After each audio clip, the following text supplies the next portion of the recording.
हा George पर्जम British राजा होता, जो भारतावर अन्याय करीत होता, अत्याचार करीत होता. त्याच्या समोर हे गीत गायलेलं आहे आणि त्याच्या समर्थनार्थ हे गीत गायलेलं आहे. खरं राष्ट्रगीत वंदे मातरम असलं पाहिजे. वंदे मातरम सुजलाम सुफलाम मलयज शीतलाम सस्य श्यामलाम मातरम. जॉर्ज पंचमच्या समोर रवींद्रनाथ टागोर उभे आहेत आणि जॉर्ज पंचमची स्तुती गात आहेत.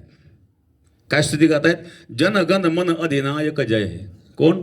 जॉर्ज पंचम. 1911 मध्ये रवींद्रनाथ टागोर यांनी कलकत्त्याला गायलं. 1911 मध्ये देश स्वतंत्र नव्हता. रवींद्रनाथ टागोरांनी कलकत्त्याला गायलं. कोणासमोर गायलंय? जॉर्ज पंचम समोर गायलं. हा जॉर्ज पंचम कोण होता? हा जॉर्ज पंचम ब्रिटिश राजा होता, जो भारतावर अन्याय करीत होता, अत्याचार करीत होता. त्याच्या समोर हे गीत गायलेलं आहे आणि त्याच्या समर्थनार्थ हे गीत गायलेलं आहे. राष्ट्राला संबोधून नाही. पुढे भविष्यामध्ये याचाही संघर्ष करावा लागेल. म्हणून खरं राष्ट्रगीत वंदे मातरम असलं पाहिजे. वंदे मातरम सुजलाम सुफलाम मलयज शीतलाम सस्य श्यामलाम मातरम. हे खरं राष्ट्रगीत आहे. याचं मी विश्लेषण करून थोडक्यात सांगेल आपल्याला, म्हणजे आपल्या लक्षात येईल की आपल्याशी कसा धोका होतो. आजपर्यंत होत आलेला आहे आणि अजूनही होत आहे.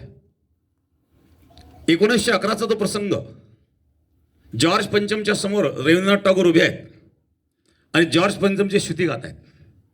काय स्तुती गात आहेत? जन गण मन अधिनायक जय हे. कोण? जॉर्ज पंचम. ज्या जॉर्ज पंचमने भारतावर अत्याचार केले, ब्रिटिश जॉर्ज पंचम, त्या जॉर्ज पंचमची रवींद्रनाथ टागोर स्तुती करतायत आणि काय सांगतायत? जनगण मन अधिनायक जय हे. भारत भाग्य विधाता. तुम्ही भारताचे भाग्य विधाता आहात. कोण? जॉर्ज पंचम. पंजाब सिंध गुजरात मराठा हे सर्व प्रांतांची नाव आहेत. पंजाब सिंध गुजरात मराठा द्राविड उत्कल वंग विंध्य हिमाचल यमुना गंगा.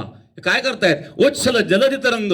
यातून जे तरंग निघतायत, कशाचे तरंग निघतायत? तव शुभ नामे जागे. तर तुमच्या शुभ नामाच्या ठिकाणी जागे आहेत. तव शुभ आशिष मागे. तुमच्याकरता भगवंतला आशीर्वाद मागतायत. तव शुभ आशिष मागे. गाये तव जय गाता. तुमची जय जय गाथा गातायत. जनगण मंगल दायक जय हे. भारत भाग्य विधाता. या भारताचे तुम्ही भाग्य विधाता आहात. अशा प्रकारची स्तुती ही जॉर्ज पंचमची रवींद्रनाथ टागोर यांनी केलेली आहेत. इथं राष्ट्राला संबोधन एकही शब्द नाही. आता कदाचित माझ्या या शब्दावर काही लोक ऑब्जेक्शन घेतील. पहा, इतिहास आहे, शोधा तुम्ही इतिहास. हे शब्द माझे नाही आहेत. रवींद्रनाथ टागोर यांचे फार मोठं कार्य आहे. रवींद्रनाथ टागोरांनी शिक्षण संस्थेमध्ये मोठं कार्य केलं. पण एक लक्षात ठेवा, आजही शिक्षण संस्था चालवणारे जे लोक असतात ना, त्यांना राजनीतीबरोबर समतोल राखावा लागतो, तर ते शिक्षण चालतं. ब्रिटिश काळामध्ये ज्यांनी भारतावर राज्य केलं, त्या काळामध्ये ज्यांनी शिक्षण संस्था चालवल्या, त्यांना ब्रिटिशांना धरून चालवावं लागत होतं आणि म्हणून त्यांनी ब्रिटिशांची स्तुती केलेली आहे आणि या स्तुतीवरून त्यांना नोबेल पुरस्कार मिळालेला आहे. म्हणून खरं राष्ट्रगीत हे वंदे मातरम हे झालं पाहिजे. उद्या भविष्यामध्ये आपल्याला याच्याकरता सुद्धा संग्रह करा आणि संघर्ष करावा लागणार आहेत. कारण अशा प्रकारचे गुलामगिरीचे असे शब्द आमच्या मुखात आम्ही का काढावे?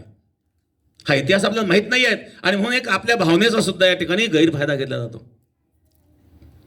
आणि म्हणून अशाच प्रकारे वेगवेगळ्या पद्धतीने शिक्षण संस्थेतून चुकीचा इतिहास आम्हाला शिकवला गेला. आम्ही रामाचे कृष्णाचे वंशज आहोत.